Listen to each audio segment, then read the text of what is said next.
Primera lectura de la liturgia, Lucas 24, versículos del 1 al 12. Yo no sé cuántos han sido testigos de la cancelación de una boda. Yo sí he sido testigo. Hay gente que cancela una boda, ya algunas veces ya todo pago. Otros que se perfilaban como una pareja fuerte y de la noche a la mañana cancelaron todo. Pero las peores cancelaciones son en el altar. Creo que hay 2 o 3 en YouTube que yo jamás veré, pero que he oído. Que cuando el sacerdote o el ministro pregunta, ¿aceptas a esta mujer o viceversa? Una de las partes dice no. Bueno, creo que llegué a ver una. Cancelar una boda es muy común alrededor del mundo. Cancelar un cumpleaños. Iban a celebrar un quinceañero muy pomposo, pero el dinero no dio, las familias pelearon, o la hija se escapó con el novio, olvídese. O cancelaron un cumpleaños por un sinnúmero de razones. Pero cancelar un funeral,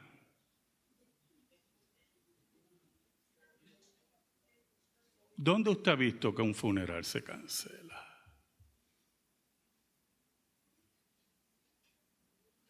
Nosotros anunciamos al mundo la cancelación del funeral de nuestro rey.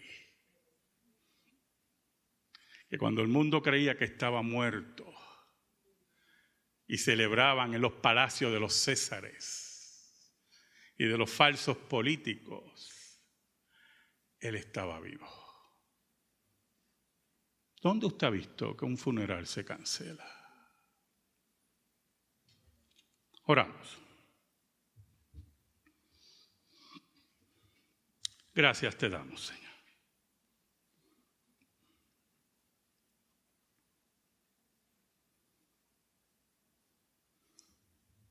Qué tremendo, Señor. Saber que tú estás vivo. Saber que la vida marca nuestras vidas. Perdónanos, porque te hemos sido infiel, pero tú permaneces fiel.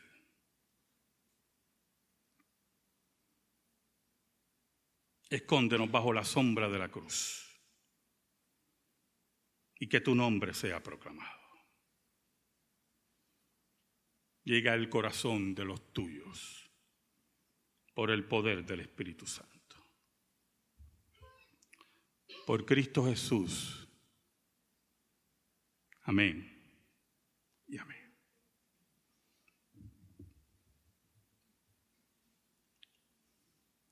El versículo 1 y 2 del capítulo 24 de Lucas nos dice: el primer día de la semana, muy de mañana, vinieron al sepulcro trayendo las especies aromáticas que habían preparado y algunas otras mujeres con ellas, y hallaron removida la piedra del sepulcro.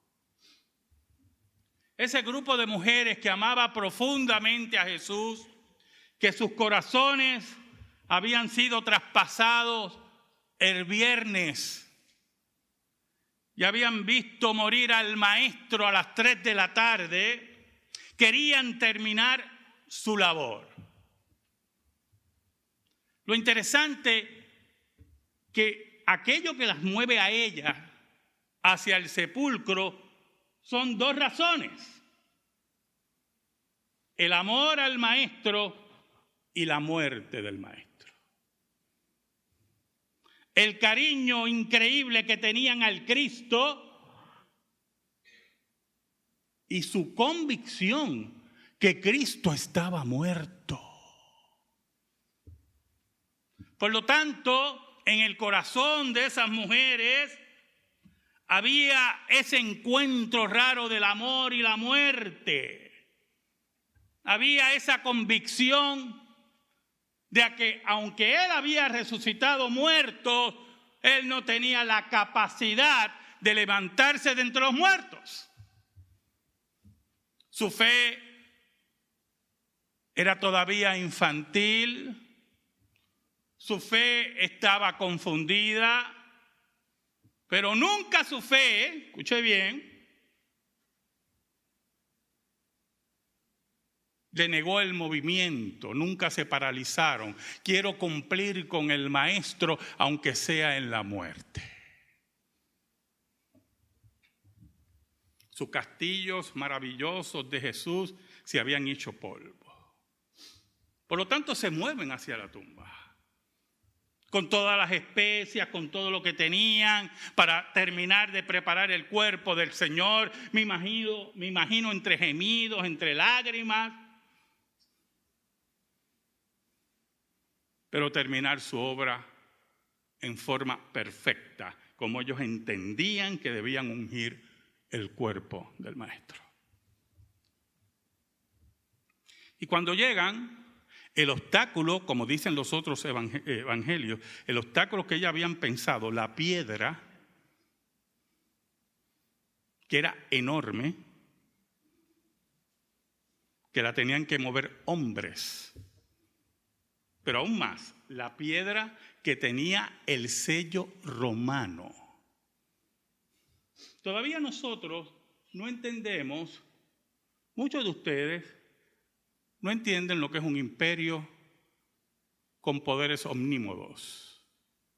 Cuando usted le hablan de imperialismo, cuando usted oye esa palabra de imperialismo, lo oyen en medio de un imperialismo bobo, si podemos llamarlo así. El imperialismo romano era cruento.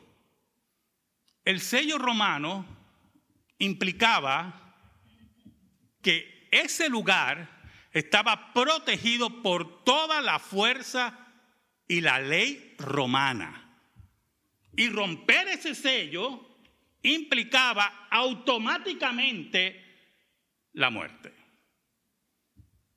Olvídese de todos esos tribunales que hay en Puerto Rico y en los Estados Unidos, que son democracias así, algunas veces muy lapsas, donde hay 60,000 apelaciones para un grupo de sinvergüenzas. No, eso no es así ahí. Por lo tanto, cuando ellas ven, escuche bien, ven la piedra rodada, escúcheme hermano, el sello está roto.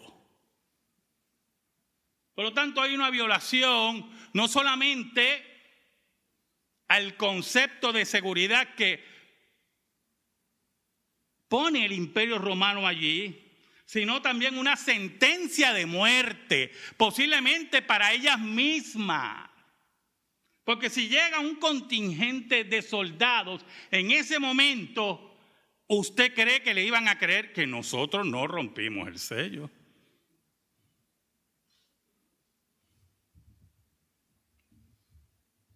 Esa era la situación.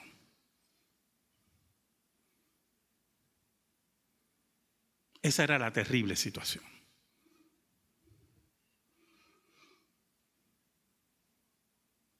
En el versículo 3 dice: y entrando no hallaron el cuerpo del Señor Jesús. Teníamos otro problema legal. Difícil, muy difícil. No solamente la piedra estaba rodada, el sello estaba roto, sino que aquello que protegía el sello, el cuerpo de un judío muerto. Interesante cómo se movió todo un imperio para ponerle un sello a un judío muerto. No estaba. Por lo tanto, desde el punto de vista imperial, se había violentado toda la voluntad de los césares, de los prefectos, de las órdenes del gobierno romano, y aún más, lo que el gobierno romano quería proteger no estaba.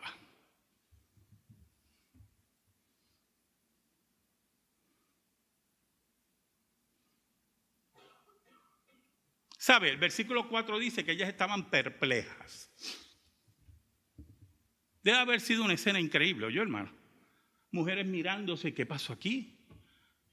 ¿Qué vamos a hacer? Y si hay alguna histérica entre ellas, posiblemente decía, nos van a meter presa, nos van a matar. Yo me imagino la escena, yo me imagino toda la escena. Debe haber sido una escena increíble. La histeria también le da a los hombres, ¿oyó?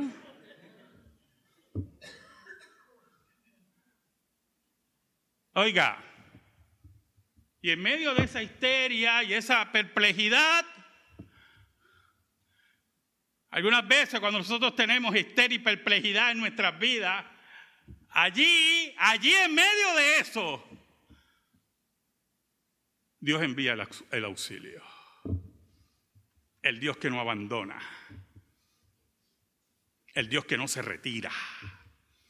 El Dios que está vivo. Mire cómo dice el versículo 4. Aconteció que estando ellas perplejas por esto, he aquí se pararon junto a ellas 2 varones con vestiduras resplandecientes. Para que no hubiera duda, no eran 2 soldados, no eran 2 funcionarios del imperio raquítico de Roma frente a Dios. Aquel que mataba, así era el imperio romano, aquel que asesinaba se enfrentaba al creador de la vida. Y allí en ese sepulcro había sido derrotado.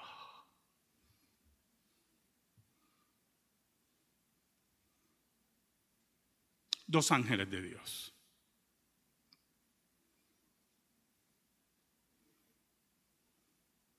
Su perplejidad se convirtió en asombro, en el asombro divino.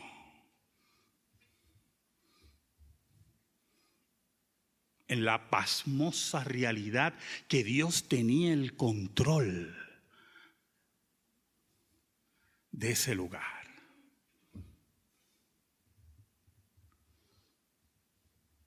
El versículo 5 tiene una verdad interesantísima.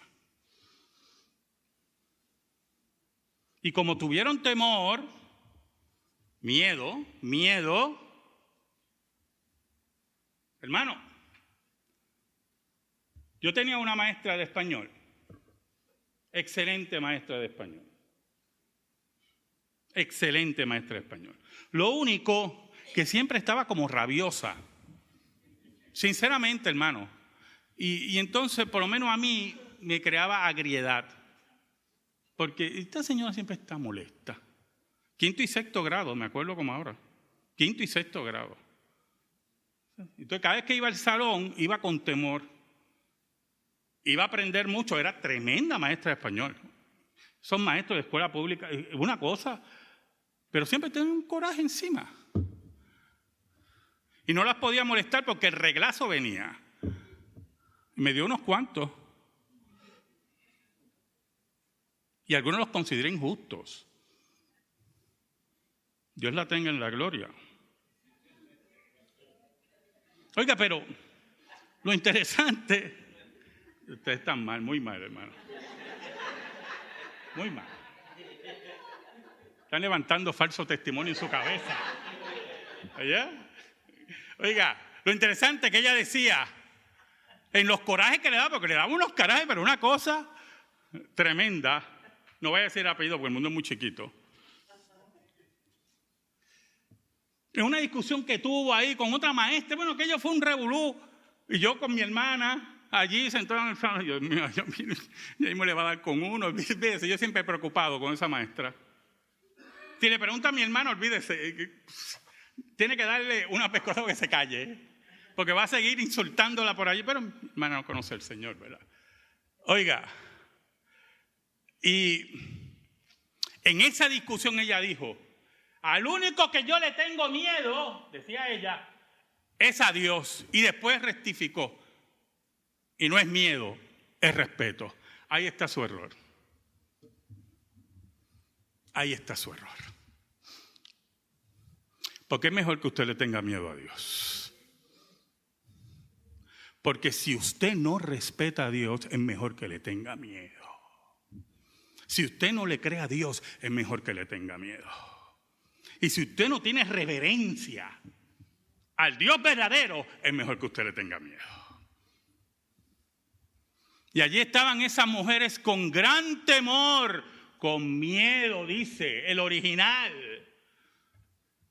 Porque frente a ellas había una manifestación angelical donde iba a proclamar la vida del Maestro. Oiga, mire cómo dice.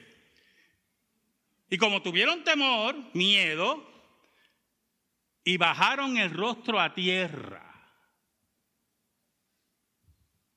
Reverencia, reverencia. Cuán terrible es este lugar. No es otra cosa que casa de Dios y puerta del cielo. Bajaron las cabezas frente a estos ángeles. Y dice el versículo 5, les dijeron, ¿por qué buscáis entre los muertos al que vive?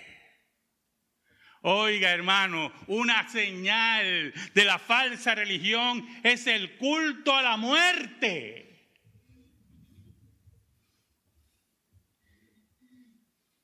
Religiones antiguas, santería, culto a la muerte, espiritismo, buscando hablar con muertos.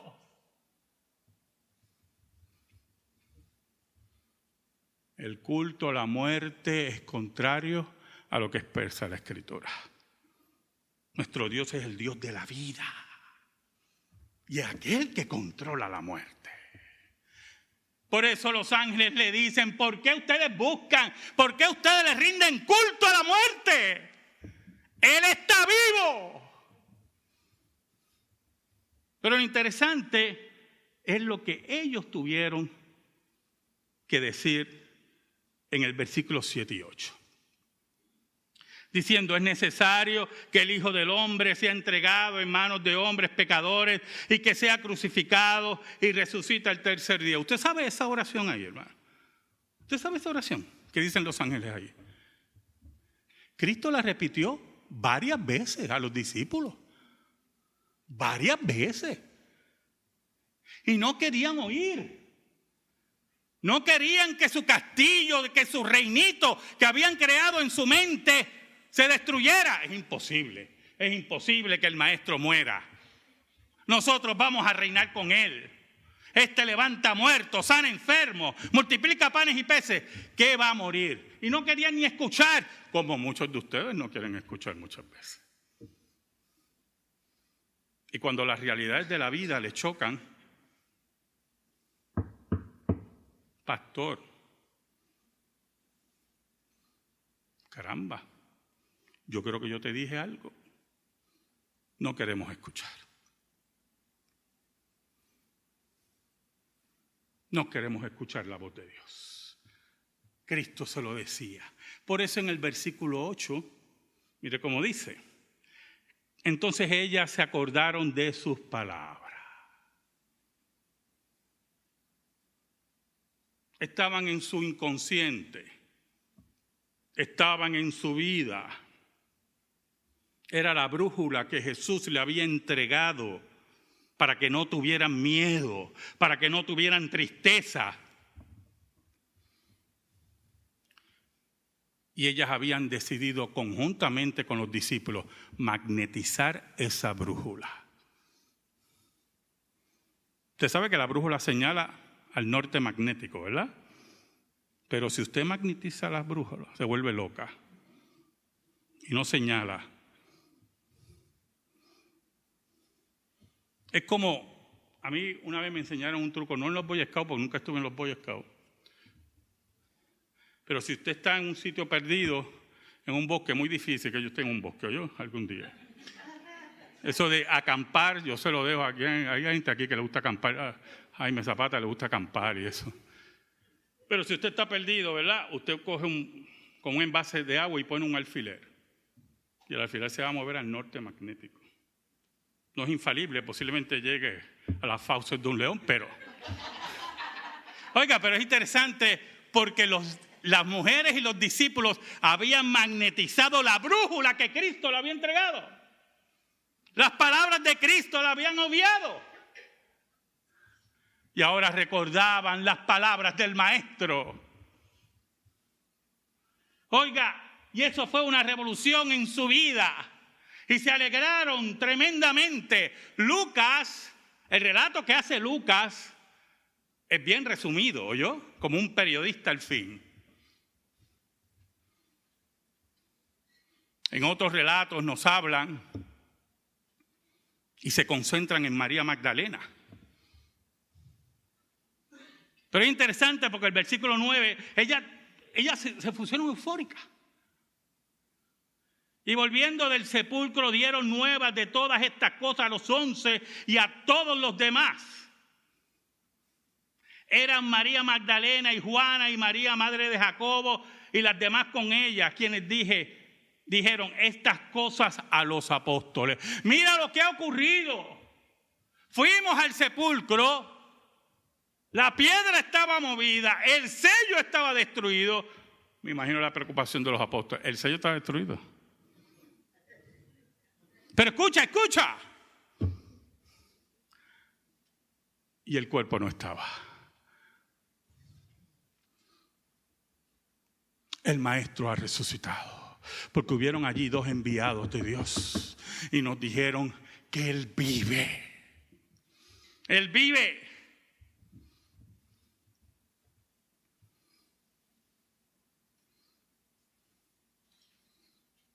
Oiga, hermano, el versículo 11 nos dicen que los apóstoles y los que estaban allí, no solamente los apóstoles, consideraron a esas mujeres locas, literalmente. Lo que pasa es que Reina Valera pues lo pone bien bonito, mas a ellos les parecían locura las palabras de ella y no las creían. Y si se encuentra con una persona como yo, que me pongo cínico, le digo, vean que aquí tú tomaste esta mañana. ¿Tú desayunaste bien? Oiga, y le empiezo a cuestionar, y ellos estaban, mira, estás loca, estás tan loca. Mire qué confundidos estaban esos hombres. Habían caminado con Jesús. Habían visto milagros que usted y yo no hemos visto. Habían visto al autor de vida transfigurado. Lo habían visto caminar sobre las aguas. Lo habían visto calmar el mar y los vientos. Y no creían que podía vencer la muerte.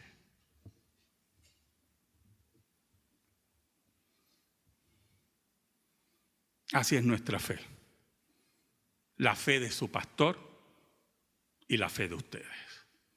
Nuestra fe sigue siendo frágil. Y podemos ver grandes obras en medio de nosotros. Y cuando llega la hora de la crisis, que vemos que el imperio ha sido retado, nos preguntamos, ¿y ahora qué hacemos? ¿Y ahora qué hacemos? Así es nuestra fe, hermano. Nosotros somos el sello romano. Nosotros somos la piedra que no se mueve. Así era la fe de esos hombres, de esas mujeres, frágil y sin acción. Pero había uno que ustedes conocen muy bien, un hombre impetuoso, un hombre que a pesar de todo amaba a Jesús. Un hombre que, como lo dijo Jesús, yo he orado para que tu fe no falte. El versículo 12 dice, pero levantándose Pedro, corrió al sepulcro. ¿Usted sabe lo que dice el Evangelio según San Juan? Que fueron dos los que salieron corriendo. Y algunos creen que el otro era Juan, uno de los evangelios dice que es Juan. Pero, escuche, salieron los dos juntos, dice el Evangelio de Juan, los dos juntos corriendo. Pero el otro se le adelantó a Pedro. Corría más que Pedro. Posiblemente era más joven que Pedro.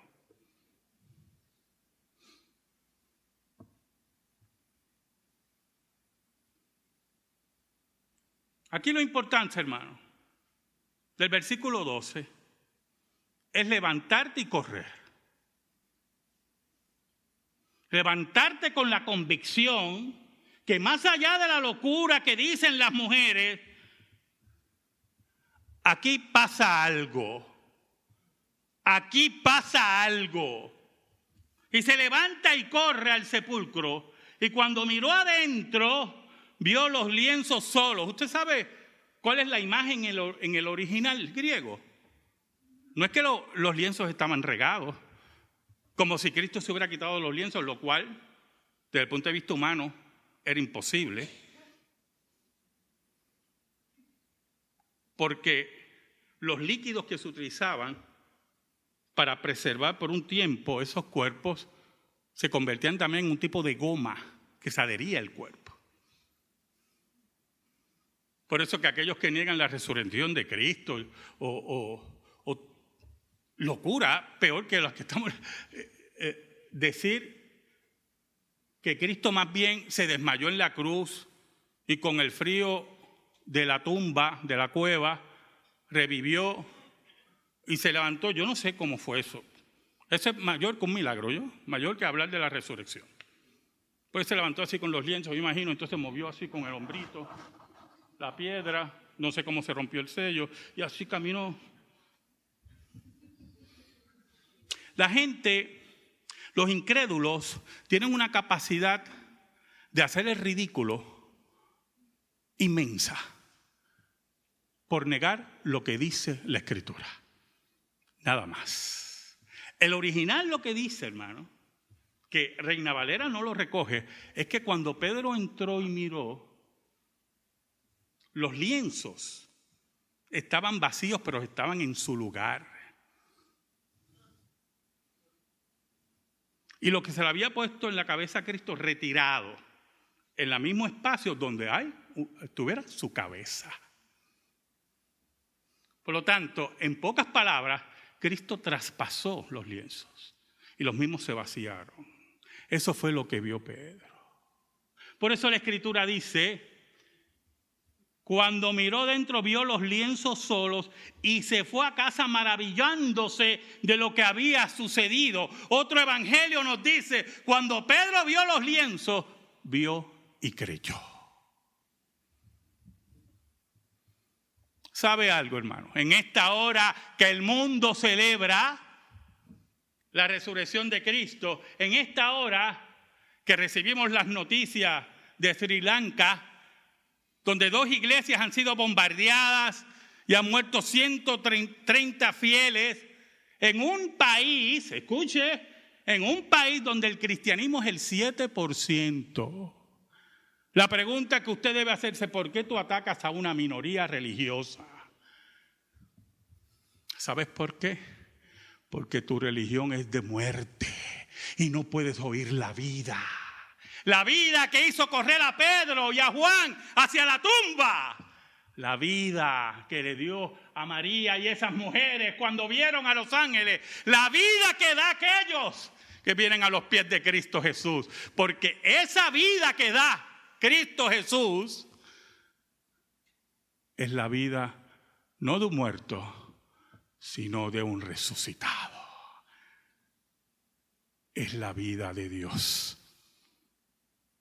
Por eso la muerte ha sido vencida. Amén. Gracias te damos, Señor. Y te pedimos en esta hora, en el nombre de Jesús, que tu palabra, tu santa palabra, llegue al corazón de tu pueblo. Por Cristo Jesús. Amén.